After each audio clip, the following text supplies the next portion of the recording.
Bonjour, alors je viens aujourd'hui présenter une analyse qui me tient à cœur. Alors c'est l'analyse d'une œuvre extrêmement connue, extrêmement jouée, extrêmement entendue, trop entendue, usée tellement on l'a entendue. D'ailleurs j'invite à retrouver une espèce de fraîcheur d'une première audition. Il s'agit de la sonate de Beethoven, Clair de Lune. C'est l'opus 27, numéro 2, elle est en Do dièse mineur. Alors, je me justifie un peu de ce choix. Bon, d'abord, c'est une œuvre que je trouve très belle, évidemment, mais des œuvres très belles, il y en a des centaines et même des milliers. Donc, reparler d'une œuvre qui a été jouée et surjouée peut paraître presque un peu déplacé. C'est vrai que moi-même, j'ai plutôt le goût d'aller vers des œuvres moins connues et tout aussi belles. Voilà. Mais il se trouve que j'ai un peu une relation particulière avec cette sonate. Bon, d'une part tout à fait personnelle, je l'ai jouée il y a bien longtemps maintenant, mais également sur le plan de l'enseignement. Je pense que c'est une sonate extrêmement profitable, qu'elle a des proportions un peu idéales et qu'on peut y trouver beaucoup d'enseignements et d'éléments à connaître vraiment.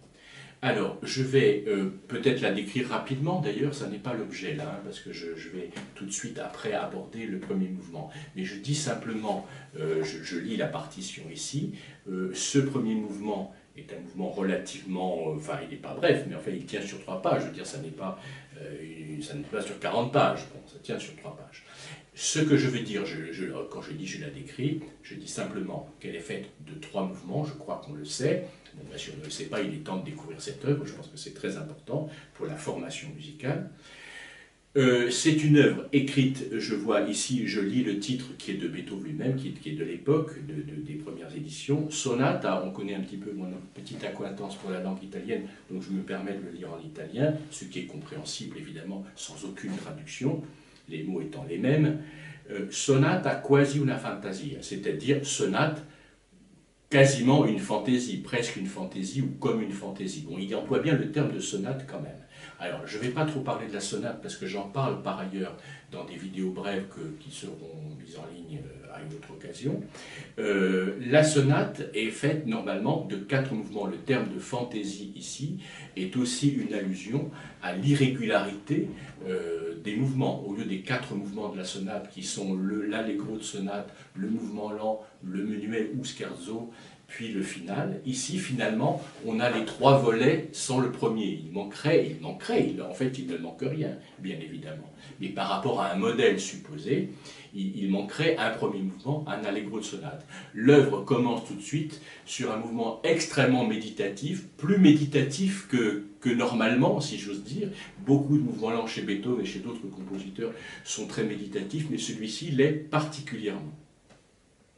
Donc on commence par ce mouvement lent, suit ce qui serait le 3e mouvement de la sonate classique, ici qui est donc en 2e position, qui est un genre de menuet, à la fois menuet scherzo, ça n'est pas écrit, je revérifie, je vais dire un petit mot sur sa tonalité, non, il n'y a pas écrit, il y a simplement allegretto, une indication de tempo, enfin c'est proche du menuet, en tout cas de l'esprit du menuet, et arrive après le final. Donc on aurait affaire, évidemment avec tous les guillemets qu'il faut, il ne faut pas faire dire ce que je n'ai pas dit, ce que je ne veux pas dire, on aurait affaire à des mouvements 2, 3 et 4. Voilà.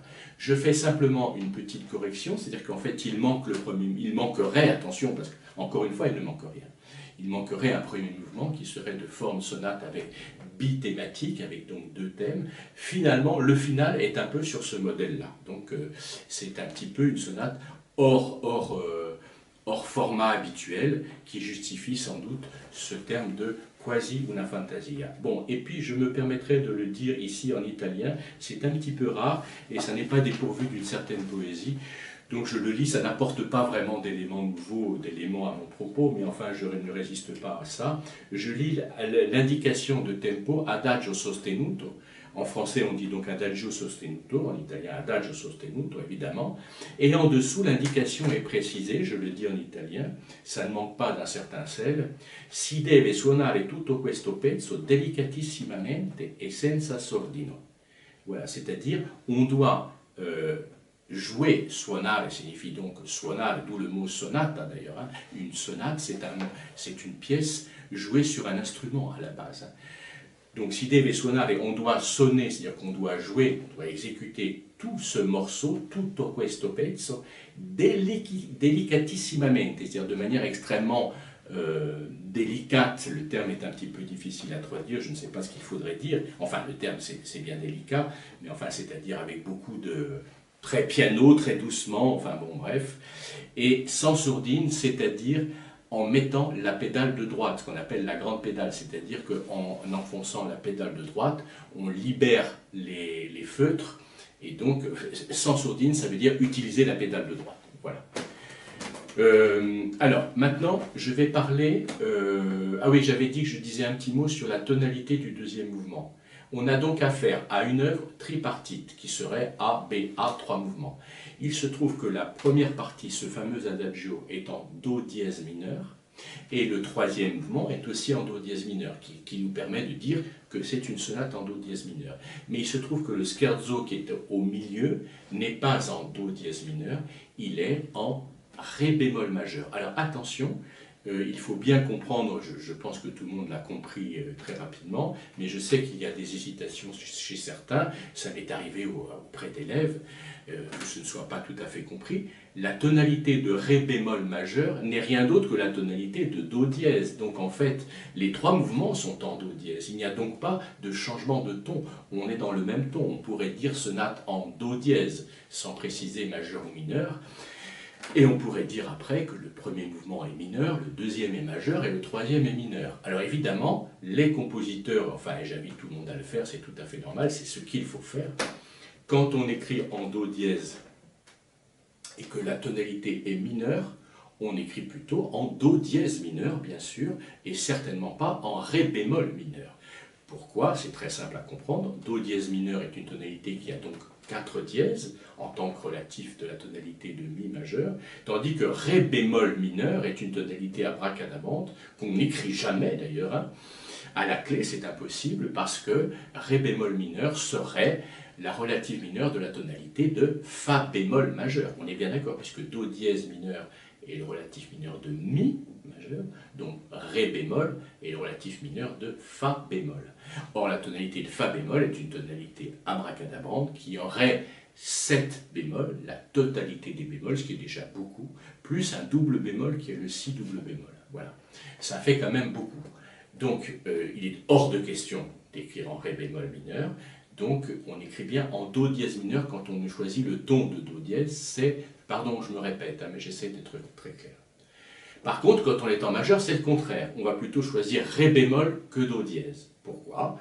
Parce que Ré bémol a 5 bémols, tandis que Do dièse majeur a 7 dièses. Il est tout à fait possible d'écrire en Do dièse majeur, mais on lui préfère toujours, ou presque, mais on peut dire toujours, la tonalité de Ré bémol. On préfère, je le reprécise, je le redis, la tonalité de Ré bémol majeur à la tonalité de Do dièse majeur. Qui a écrit entre autres en Do dièse majeur Bach dans le clavier bien tempéré, mais c'était un peu à titre de démonstration, de montrer que toutes les tonalités avaient droit de citer. Voilà. Donc, je redis, on a bien l'alternance mineur, majeur, mineur, mais c'est le même ton. Dans un cas écrit Do dièse et dans un autre cas écrit Ré bémol. On trouve d'autres exemples dans l'histoire de la musique de cette alternance, dans des œuvres qui sont tripartites, A, B, A. Je pense par exemple, entre autres, parce qu'il y a d'autres exemples, hein. Je pense à la Fantaisie impromptue de Chopin, elle est en Do dièse mineur, la partie centrale est en Ré bémol majeur. C'est tout simplement le même ton, mais en majeur, et écrit plutôt dans la tonalité en harmonique de Ré bémol, qui est plus simple à lire, à écrire. Voilà. Donc voilà pour un premier abord de ce sujet. Maintenant, je vais passer à ce qui m'intéresse vraiment. Tout ce que j'ai dit là est une présentation non pas vague, mais générale. Maintenant, je rentre dans le vif du sujet et ce qui m'intéresse vraiment. Alors, avant de parler d'harmonie, je vais donc parler du premier mouvement, l'adagio sostenuto. Avant de parler d'harmonie, je vais parler de la structure de ce mouvement. Ce mouvement est divisé essentiellement, c'est ça qui est intéressant, alors j'invite tout le monde à y faire bien attention, parce que ce sera un travail qui servira pour après quand on maîtrisera l'ensemble du mouvement. Même si je n'aborde pas tous les éléments, ce serait trop long, mais il faut avoir cette vue d'ensemble, quoi qu'il arrive. Donc il y a 5 parties, pardon, j'ai hésité, mais il y a bien 5 parties. En fait, il y a 2 grandes parties, une partie 1 et une partie 2. Voilà, ça c'est la chose que je voulais signaler.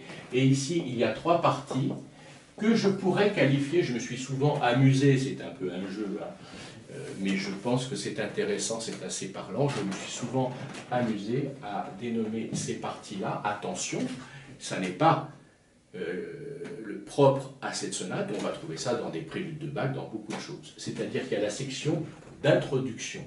Souvent, alors je vais écrire ici introduction, je vais employer plusieurs mots.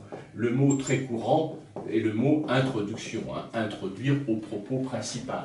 Ça, c'est le propos principal. La section 1 et la section 2, les 2 grandes parties, sont le corps du propos à proprement parler. C'est d'ailleurs là qu'intervient le petit élément mélodique, avec le petit appel ici qui est croche pointée double qu'on connaît. Pam, pam, pam. C'est bien là-dedans, dans le propos, dans le corps du propos, que se manifeste cet élément-là.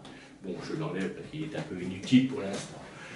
Je reviens à cette première section, je l'appelle ici de manière assez banale, je dirais, introduction. N'oublions pas que ces premières mesures, souvent 2 mesures, 3 mesures, 4 mesures, ici je ne sais plus combien, je vais le dire très vite, 1, 2, 3, 4, 5, ici 5 mesures, les 5 premières mesures, 5 mesures initiales, je les appelle donc introduction. N'oublions pas, je disais, que ces mesures d'introduction sont toujours extrêmement importantes chez Bach. Très souvent, elles portaient le nom de exorde. L'exorde, c'est-à-dire exordium en latin, c'est-à-dire section d'introduction où on installe le propos. C'est un terme employé à la rhétorique. Comme on sait, ça fait peut-être un petit moment qu'on ne m'a pas vu, me revoilà, et on me reconnaît bien là dans ces mentions de vocabulaire. L'exorde, voilà. Alors, moi, ici, je vais proposer un mot qui n'est pas très bon, mais je l'aime bien. C'est le mot prélude, en faisant remarquer qu'il est composé de 2 sections, pré et lude. Je vais y revenir dans peu de temps. Cette section ici, qui est d'ailleurs une pédale de dominante, une grande pédale de dominante, est une section intermédiaire entre 2 parties structurées vraiment. La pédale de dominante, on pourrait l'appeler de la même manière interlude. Je coupe le mot exprès pour qu'on voit bien les 2 éléments. Donc ça c'est prélude, ça c'est interlude. Et évidemment ici, on a quelque chose qui est une coda. Ça c'est le terme employé, qu'il faut connaître. Mais moi je vais l'appeler ici pour me faire comprendre de postlude. Voilà.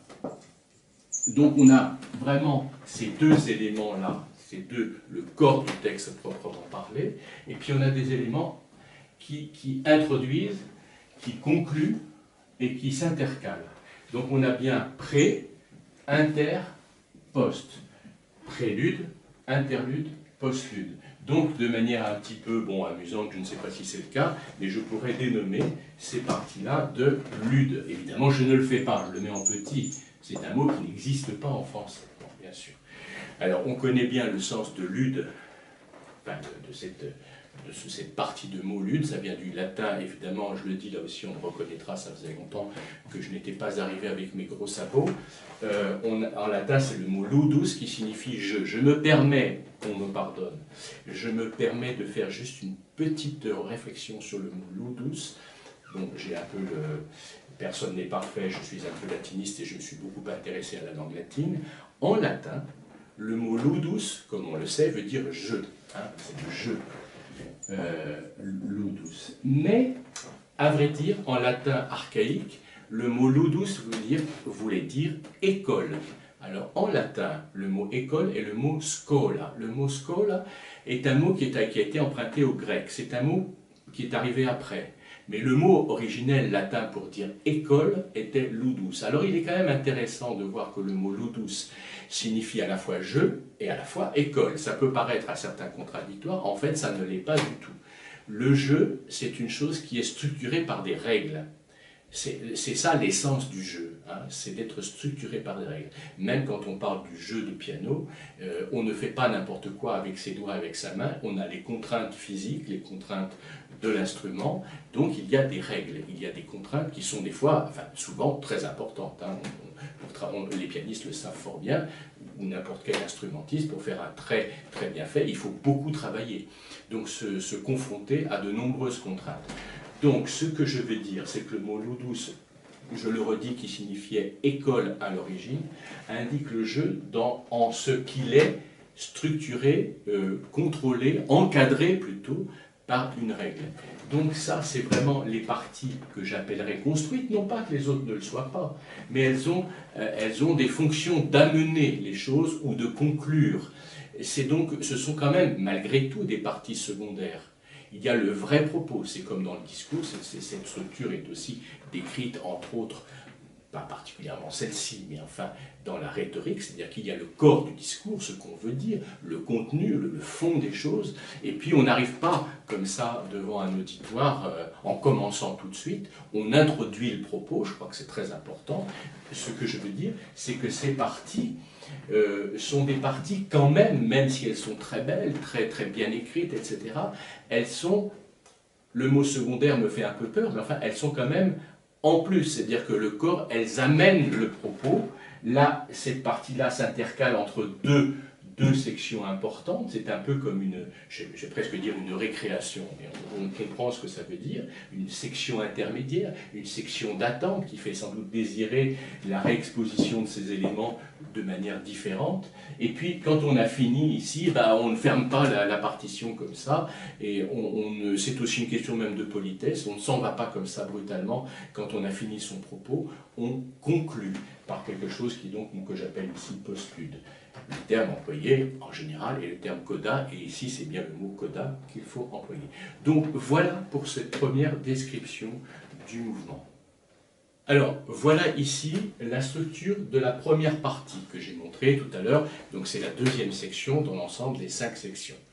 Je ferai étudier après, un petit peu après, parce que j'ai un peu hâte de rentrer dans le vif du sujet, je ferai étudier un peu après l'introduction, les 5 mesures d'introduction qui sont très belles et extrêmement profitables à travailler à tout point de vue. Bon, peu importe, je vais parler de cette première partie. Donc j'ai déterminé ici 4 parties que je nomme A, B, C, D. J'ai une toute petite réserve pour ce découpage ici. La partie C pourrait être coupée entre mesures 15 à 19 et 19 à 23. Mais je préfère la considérer d'un seul tenant pour ne pas, si j'ose dire, trop couper les cheveux en 4 et trop découper, surdécouper. Voilà, ça me semble un peu raisonnable.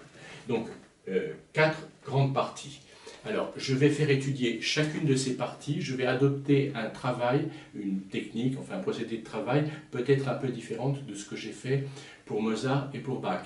Il se trouve que ici, je vais être un petit peu à cheval entre l'analyse que je maintiens évidemment mordicus, et j'ose dire, c'est vraiment de l'analyse que nous allons faire, mais je vais en transformer un peu, il y aura des petites vidéos, on va faire un petit découpage de manière à ce qu'on s'y retrouve, qui seront un peu des vidéos qui seront apparentées à ce que j'ai fait dans les travaux dirigés dans les TD. C'est-à-dire que je proposerai un petit travail sur le clavier de réécriture comme des chants donnés, des basses données, très modestes, hein, puisque ça ne concernera que quelques mesures, de transposition et de jeu au clavier. Donc un petit débouché pratique, si j'ose dire.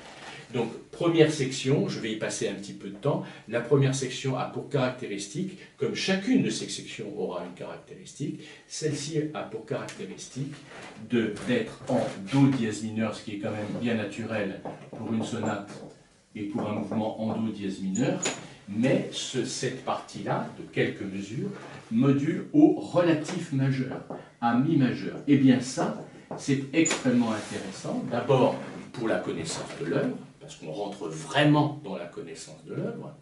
Je dirai un petit mot là-dessus après. Mais c'est aussi une excellente leçon sur la modulation au relatif majeur, tout simplement. Donc c'est en ça que je disais, j'en ferai un petit peu comme des petits travaux dirigés, où on transposera, etc. Bon.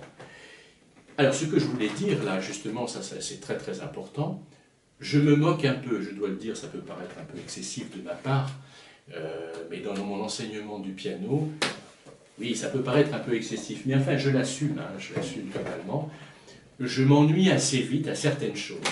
Le piano ne m'ennuie pas, le piano m'intéresse beaucoup, j'y ai consacré beaucoup de temps pour moi et dans l'enseignement, donc il est hors de question de laisser penser que je m'ennuie au piano. Mais il y a des choses, oui, qui m'ennuient. Écouter un élève me jouer la sonate, ça ne m'intéresse pas vraiment. Alors ça peut paraître une hérésie.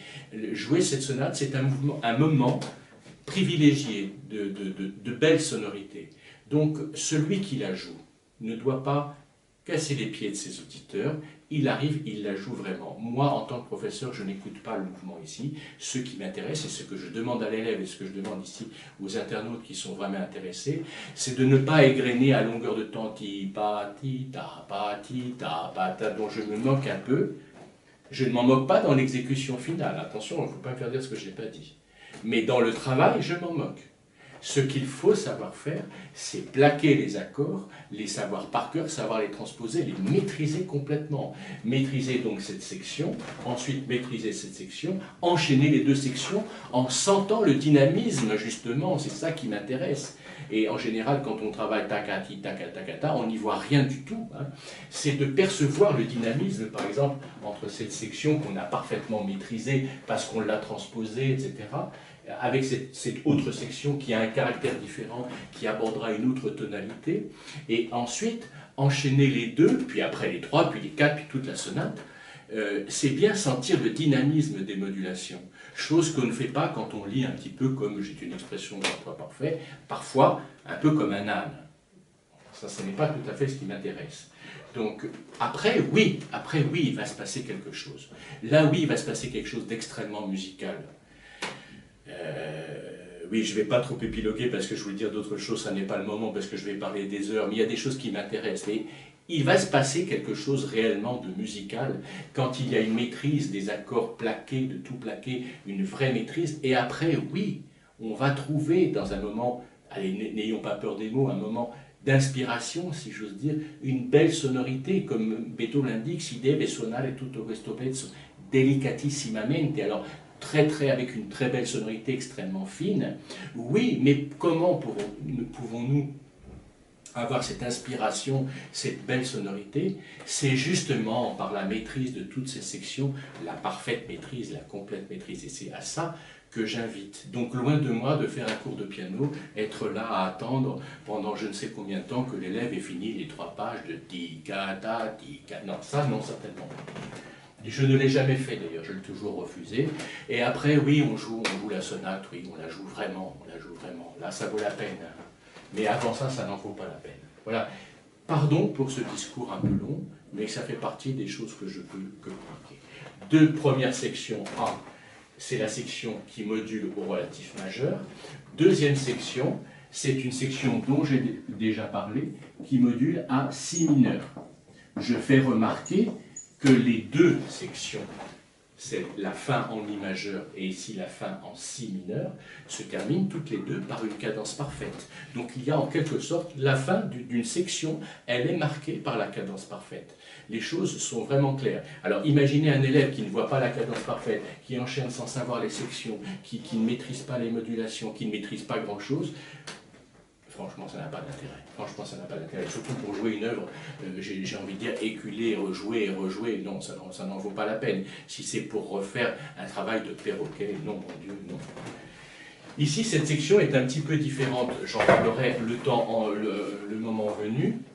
Mais, alors attention, voilà, et c'est une section ici qui va être elle est un petit peu particulière, elle est différente de celle-ci, celle-ci et celle-ci. Elle a un petit côté de ce que j'appelais avant interlude. Hein. Elle a un petit côté no man's land, enfin c'est-à-dire qu'on ne sait pas dans quelle zone on est. Il y a un petit côté hésitant dans l'harmonie. Donc je fais ce joli petit tortillon, je ne sais pas comment on appelle ça. Mais cette section se termine quand même, la fin est en Fa dièse mineur. Fa dièse mineur. Donc on est à la tonalité de la sous-dominante du ton principal. Et donc cette section-là est très intéressante aussi. Elle est en Fa dièse mineur, puisqu'on a modulé en Fa dièse mineur, donc il reprend en Fa dièse mineur, de là à là, ça s'enchaîne. Et il va aller vers une demi-cadence, un repos sur dominante en Do dièse mineur. dans le ton. Alors le repos sur la dominante, c'est sur la dominante de do dièse mineur, c'est sur l'accord de sol dièse majeur, accord de dominante. Et à partir de là, va être ce que j'appelais, il ne faut pas employer le mot parce que ça n'est pas un mot autorisé pour ça, mais moi c'est pour me faire comprendre, il y avait cette interlude, cette section intermédiaire entre la partie 1 et la partie 2.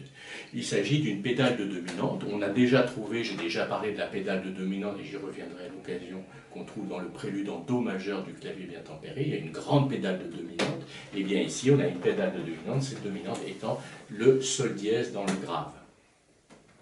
Et cette pédale, à la fin de la pédale, on abordera la partie 2, la grande partie 2. Voilà pour la première partie de mon exposé. Donc je vais me consacrer maintenant à la partie A.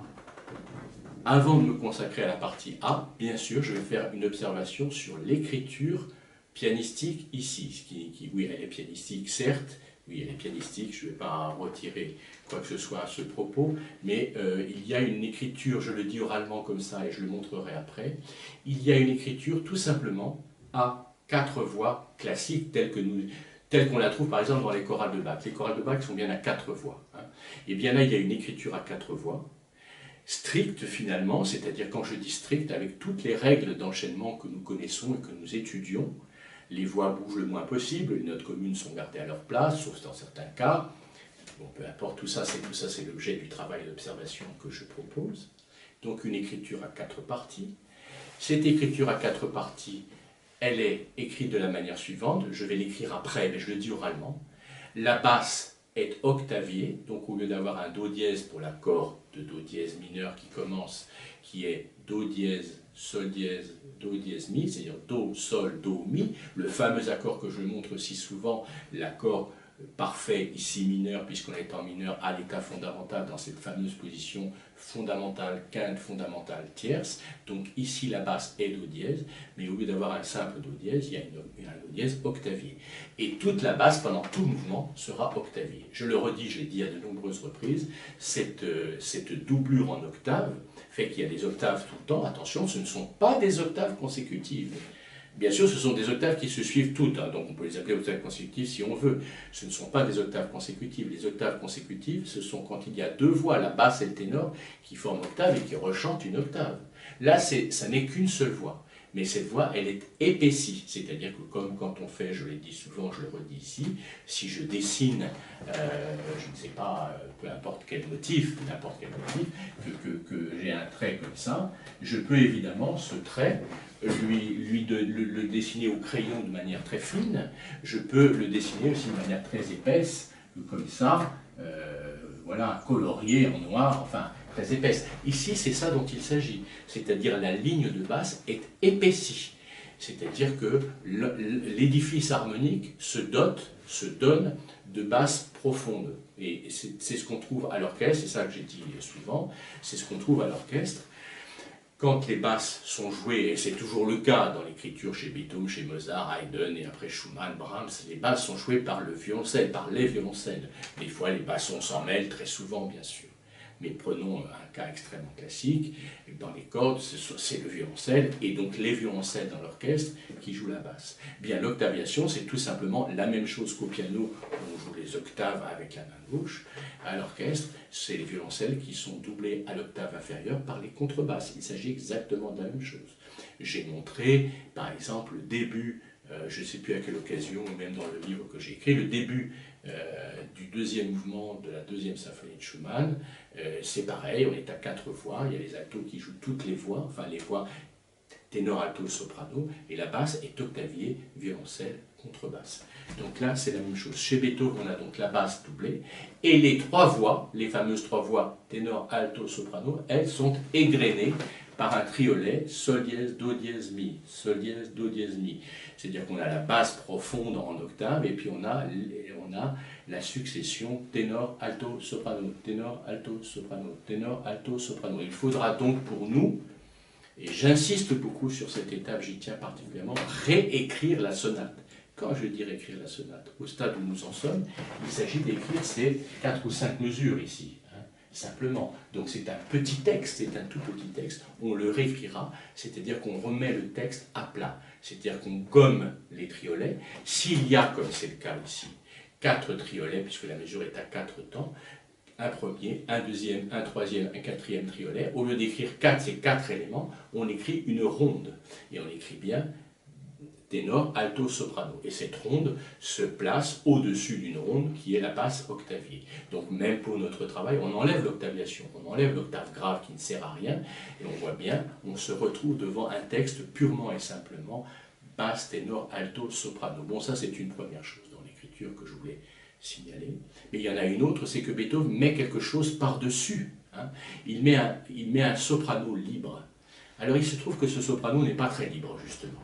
Alors, j'invite tout le monde à bien écouter et à être un peu patient et à consulter. Je crois que je l'ai fait, mais je ne sais plus où. Alors, oui, je l'ai fait dans mes vidéos de lecture, je sais que je vous l'ai montré. Mais c'est un exemple qui m'intéresse beaucoup. Je donne 2 exemples pour me faire comprendre. J'avais mis dans une vidéo comme exemple le début, je ne vais pas dire de bêtises, le début du 2e mouvement de la 4e symphonie de Tchaïkovski. Qu'est-ce qu'on y voit? On y voit une harmonie complète jouée par les cordes. Violoncelle, alto, 2e violon, 1er violon. Donc les cordes font ce que nous écrivons, nous, quand nous faisons notre travail d'écriture rigoureuse. Et puis qu'est-ce qu'il y a? Il y a un soprano au-dessus qui est complètement libre. Évidemment, il n'est pas totalement libre, puisque les notes d'appui sont les notes de l'harmonie. Mais il est complètement libre quand même. C'est une ligne très souple qui n'est pas tenue, qui n'a pas l'exigence qu'a le ténor dans la voix, enfin la voix intermédiaire qu'elle est. J'espère me faire comprendre. Le 2e exemple que je veux donner, pour revenir à Beethoven et pour mieux m'expliquer, c'est donc le même exemple. Donc je donne 2 exemples, le 2e mouvement de la 4e de Tchaïkovski et le 2e mouvement de la 2e de Schumann. Même chose, dans la 2e de Schumann, on a une harmonie stricte. Et on a quoi? On a ensuite au-dessus un soprano extrêmement chantant et très libre, qui a souvent, je fais ces gestes, parce que souvent, au lieu de la linéarité des voix de l'écriture stricte à 4 voix, on a alors des grands intervalles. Pas toujours, mais souvent des grands intervalles. Ça commence d'ailleurs par une sixte, une anacoute, peu importe. Bien, chez Beethoven, c'est un peu la même chose. On a les 4 voix que je viens de décrire, la basse octavier et les 3 voix ténor, alto, soprano égrenées en triolet. Donc ça, c'est mon harmonie, si je veux dire compacte et maîtrisée, totalement rigoureuse. Et puis on a au-dessus un soprano. Mais contrairement, c'est ça qui m'intéresse de signaler, contrairement à l'exemple de Tchaïkovski que j'ai donné et à l'exemple de Schumann, qui ont des mélodies, chez Tchaïkovski, c'est le hautbois solo qui chante. Chez Schumann, ce sont tous les violons, et après ce sera encore le hautbois d'ailleurs, comme dans Tchaïkovski. J'ai parlé de Schumann à l'instant. Et bien chez Beethoven, la ligne, elle n'est pas très libre. Ce n'est rien d'autre que la réplique du ténor. Voilà, c'est très intéressant. C'est-à-dire qu'on a une espèce d'octaviation du ténor. Donc on a, si je résume, normalement basse, octavier encore une fois, basse, ténor, alto, soprano, et la ligne de ténor qui fait partie, qui est la première note du triolet qui est égrené constamment pendant tout le mouvement, cette note-là, à quelques exceptions près, est reproduite à un soprano, qui est un 2e soprano, puisqu'il y a déjà un soprano, en valeur longue, et avec le petit élément pam, pam, pam, qui se fait entendre. Bon, alors là, je parle, je ne joue pas, il faut que je joue et que je montre tout ça. Voilà, j'espère m'être fait comprendre. Donc je vais écrire ici maintenant cette section A. Je vais proposer un travail de ce que j'appelle, c'est pas très beau d'ailleurs, mais de mise à plat du texte, c'est-à-dire enlever les triolets, réécrire les valeurs longues pour bien comprendre la durée. Quand il y a 4 triolets, on a affaire à une ronde. Quand il y a 2 triolets, on a affaire à une blanche. Tout ça est très important. Et tout ça, c'est ça qui donne la maîtrise dans le jeu. Parce qu'égrener les triolets sans savoir que c'est une ronde, bon, intellectuellement, on s'en fiche un peu, on est bien d'accord, ça n'est pas la question. Et je ne demande pas de répondre à la question, quelle est cette valeur. Mais on entend bien quand il y a 2 triolets puis 2, que l'harmonie est plus rapide, il y a 2 blanches au lieu d'une ronde. Tout ça, il faut le savoir. Si on joue de manière un peu servile en lisant la partition sans maîtriser, le jeu ne sera pas très bon. Et à ce moment-là, le rôle du professeur de piano qui écoute cette exécution est un rôle un peu réduit finalement, parce que qu'est-ce qu'on va dire finalement? Moi, la chose que je dis à l'élève quand la chose n'est pas satisfaisante dans l'exécution, il faut travailler le texte, vraiment. C'est pas de dire, le rôle du professeur de piano à ce moment-là n'est pas de dire « Ah oui, il faut faire un petit décrescendo, il faut faire… » Oui, mais ça, si l'élève ne l'entend pas, j'ai envie de dire, ça n'en vaut pas la peine de toute façon. Je veux dire, si après tout travail d'analyse, de jeu, de préparation, ça n'est pas entendu, je veux dire, c'est un peu peine perdue à ce moment-là. Bon, peu importe, mais j'essaie de me faire comprendre l'intérêt de ce travail, voilà.